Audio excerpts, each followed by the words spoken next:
Buenas tardes.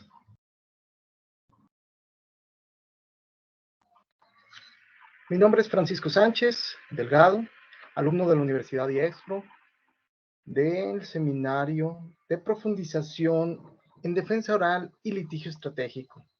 Y el día de hoy vamos a hablar un tema muy interesante que tiene que ver con la migración. Este fenómeno que a lo largo de los años ha encarnecido las vejaciones y las vulneraciones a los derechos fundamentales. Y para lo cual pues, me quiero apoyar de algunas diapositivas que quiero compartir para hacer un poquito más explicativo esta charla, esta plática.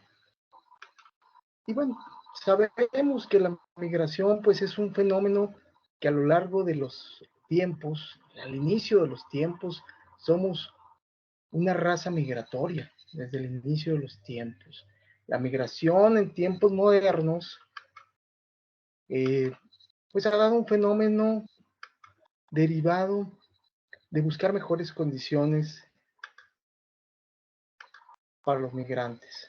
En la mayoría de los casos, pues ha traído algunas consecuencias de carácter económico, político, social y cultural. Como les decía, pues desde la antigüedad el ser humano ha estado en constante tránsito, migrando de un lugar a otro, buscando mejores condiciones, en un principio mejores condiciones climatológicas. ¿Para qué? Para tener un mayor nivel de vida para él y para sus familias. A lo largo de los últimos años, las personas se han desplazado en busca de trabajo, oportunidades educativas, económicas, para estar con los familiares, para escapar de conflictos políticos, de persecuciones, terrorismo, violencia e incluso condiciones económicas adversas. Los motivos, como les señalo, pues principalmente de la migración, el principal podemos señalar que es el económico, buscar mejores condiciones de vida, la violencia en su región de origen, violencia hacia sí mismo, violencia social, violencia hacia la familia, la vulnerabilidad que sienten las personas al quedarse, no solamente su patrimonio, sino perder pues, lo más valioso que es su vida. Entonces, pues son los motivos principales de la migración y como ya les comenté, buscar mejores condiciones en todos los sentidos, una mejor calidad de vida. Por tanto, los motivos de la migración se trata de factores que van a restar, mermar la calidad de vida y que el migrante trata de solucionarlo como desplazándose de su ciudad o de su país de origen. La migración, por tanto, se refiere a los cambios de residencia de las personas desde un lugar a otro, cruzando límites geográficos. Podemos definir al migrante como aquel individuo que sale, transita o llega a territorio de un estado distinto al de su residencia, por las motivaciones, principalmente las que hemos señalado.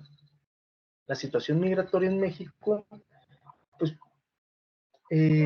México es un país esencialmente de características migrante, ¿verdad? Tanto es un país de origen, de tránsito, de destino y de retorno de migrantes. De aquí salen migrantes nacionales, en la mayoría hacia Estados Unidos, últimamente también hacia Canadá, también de tránsito de migrantes sudamericanos, últimamente también africanos del Caribe, de Sudamérica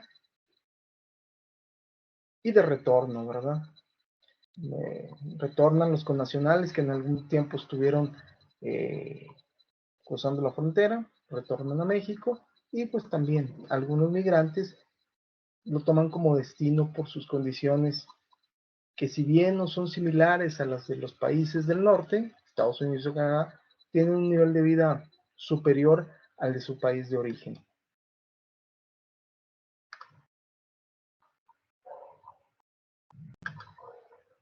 ¿Cuáles son los efectos que tiene la migración? Bueno, podemos hablar de muchos efectos que se dan. En esta ocasión a mí me gustaría hablar de tres principales. Son efectos demográficos. Aquí hay que ver que son efectos demográficos tanto para el país de origen como para el país destino. cambia la estructura poblacional. Pongamos un ejemplo de poblaciones como Fresnillo, en Zacatecas, en Guanajuato, en Chiapas, que son estados esencialmente migrantes y que por lo general, en su mayoría, los que históricamente han migrado son los varones, aunque últimamente se ha dado una migración en familia, o bien por mujeres o niños, que incluso niños y adolescentes que no necesariamente viajen acompañados. Pero esto hace que cambie la estructura poblacional en cuanto a un desequilibrio que se puede dar por los sexos, ¿verdad? También este efecto demográfico pues trae una composición diferente en los hogares. Ya el jefe de familia va a buscar una mejor condición de vida, quien toma las decisiones ya no será en conjunto el padre o la madre, sino quien se hará cargo como jefe de familia presencialmente, pues será la mamá, ¿verdad? Entonces sí cambia en estructura en el país de origen y en el país destino, pues obviamente también, porque hay un efecto demográfico de mayor población de gente migrante y por tanto, pues se tienen que acrecentar los servicios de salud, los servicios sociales que el país de origen no solamente otorgue a sus connacionales, sino también a la gente en condición de migrante. Hay efectos económicos, tanto positivos como negativos. Normalmente vamos a ver que son positivos para ambos países, para el país de origen como para el país migrante. ¿Por qué? Porque, bueno, el país de origen recibe remesas, mejoran las condiciones de los familiares que se quedaron.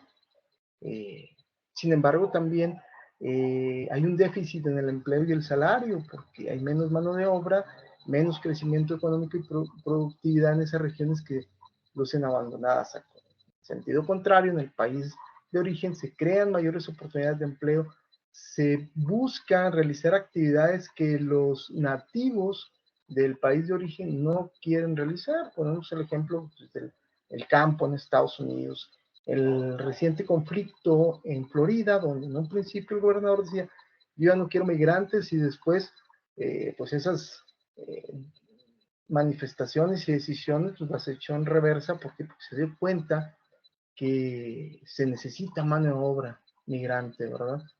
Efectos sociales, ¿por qué? Porque al llegar a un país nuevo, pues tiene que haber una integración social, cultural, de idioma. Entonces eso cuesta trabajo, ¿verdad? Y muchas veces eso conlleva a sufrir discriminación por parte de los nacionales del país receptor.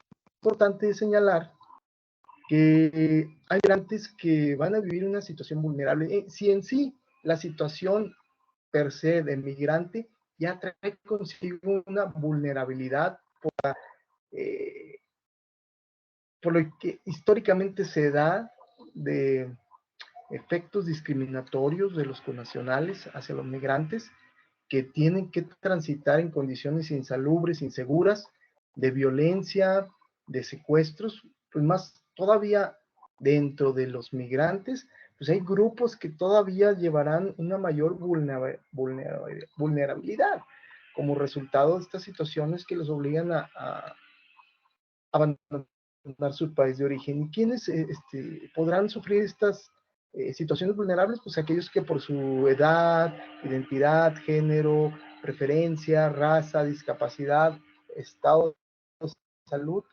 se encuentren en tal situación. ¿Quiénes pueden ser? Pues pueden ser niños, niñas, adolescentes, las mujeres, migrantes, indígenas migrantes, personas de la tercera edad, víctimas de delito, personas con discapacidad o de comunidades LGTB y más.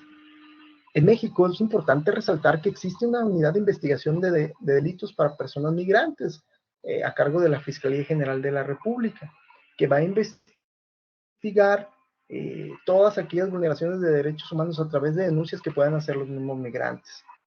Entonces, estos grupos no se encuentran desprotegidos. Y esto se da a raíz también de la normatividad que existe en el país, en la ley de migración, pero también en convenciones internacionales donde los países se obligan a la protección, desde el mismo artículo primero constitucional, ¿verdad?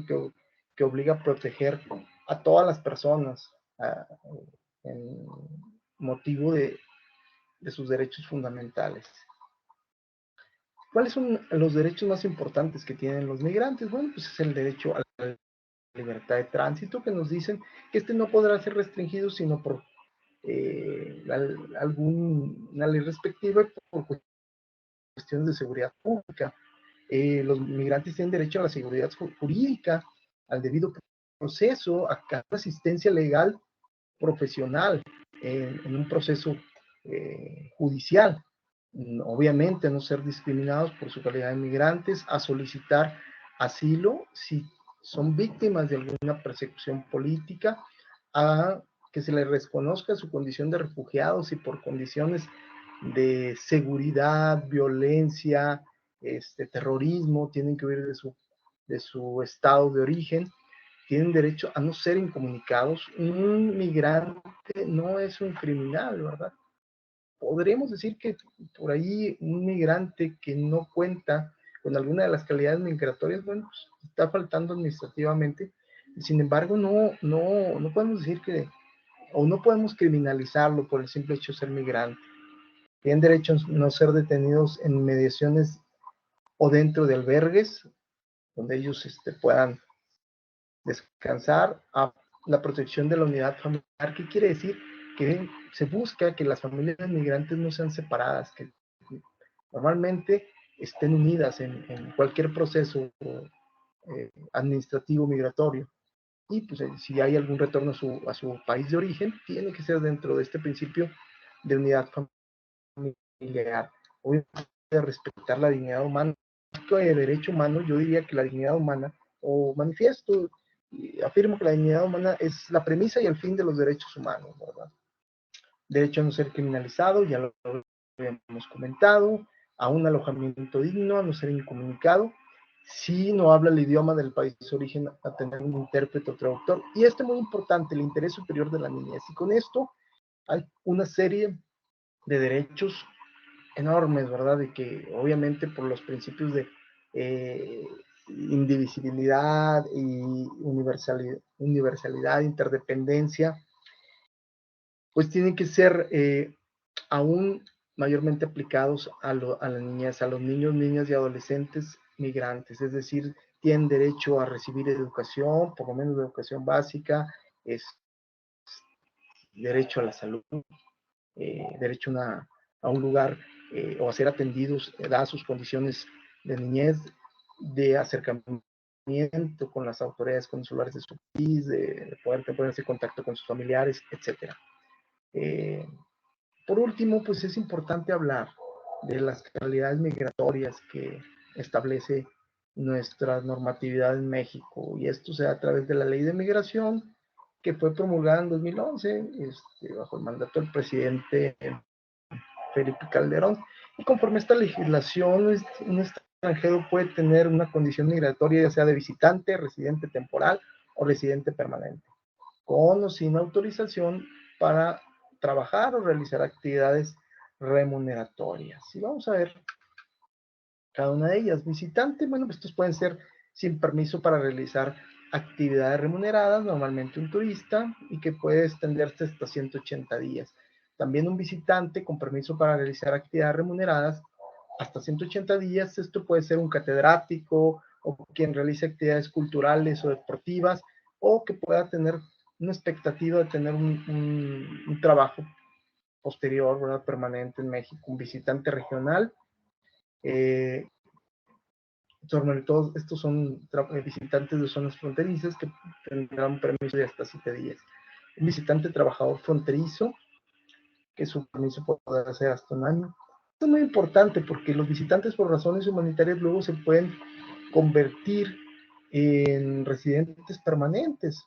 Por ejemplo, ser víctima, ofendido, testigo de un delito cometido en territorio nacional que durará su estancia en el tiempo que se establezca en el proceso. Durante todo el proceso tendrá esa residencia de visitante por razones humanitarias. También ser niña o niño adolescente, migrante, en espera de cambiar su situación, ¿verdad? Con todo esto que ya habíamos platicado, el interés superior del menor, ser solicitante de asilo político, reconocerle su condición de refugiado o protección complementaria del Estado mexicano.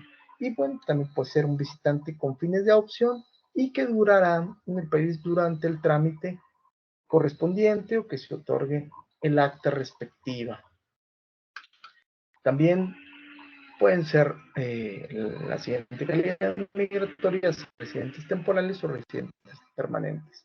Los residentes temporales son aquellos que pueden no trabajar en México y que su estancia podrá durar hasta 4 años. Aquí es muy importante señalar que los residentes temporales, hablando de este principio de buscar la unidad familiar, pueden inclusive permanecer en México con sus parientes en línea ascendente o descendente, también esposa, esposo, concubino, concubina. El residente temporal estudiante pues estará residiendo en el país durante el tiempo que duren los estudios. También es importante señalar que debes haber una carta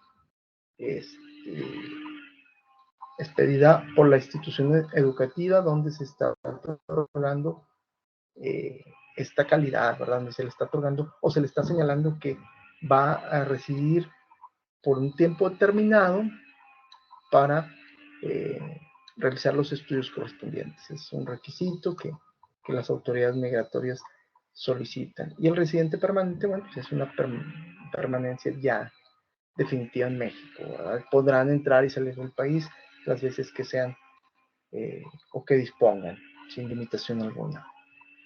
Y bueno, como conclusión podemos señalar que el artículo 1 constitucional trajo consigo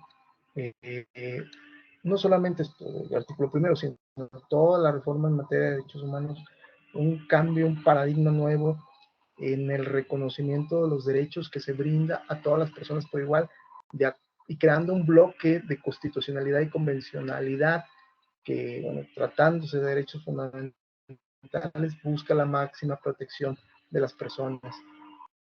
Y bueno, no pueden estar excluidas de esto, obviamente, las personas migrantes. El mismo artículo 77 de la Ley de Migración dice que todos los migrantes, aunque tengan una situación migratoria irregular, tienen derecho a ser tratados sin discriminación alguna y con el debido respeto de los derechos humanos. ¿Hacia dónde vamos entonces? Hacia una verdadera universalidad de los derechos, donde nadie sea discriminado, y que si hay algún migrante en una situación irregular, tengamos que profundizar y enfatizar para saber cuál es el motivo del por qué este migrante está huyendo de su lugar de origen y brindar toda la protección de vida. Así como nosotros exigimos el respeto hacia los migrantes mexicanos que se encuentran en el extranjero con condiciones irregulares, es hora de voltear y ver también que debemos actuar con el ejemplo con los migrantes centroamericanos, caribeños y sudamericanos que están ya sea en tránsito o que buscan residir en el país para buscar una mejor condición de vida para ellos y para sus familias. Agradezco mucho sus atenciones y nos vemos en la próxima. Muchas gracias.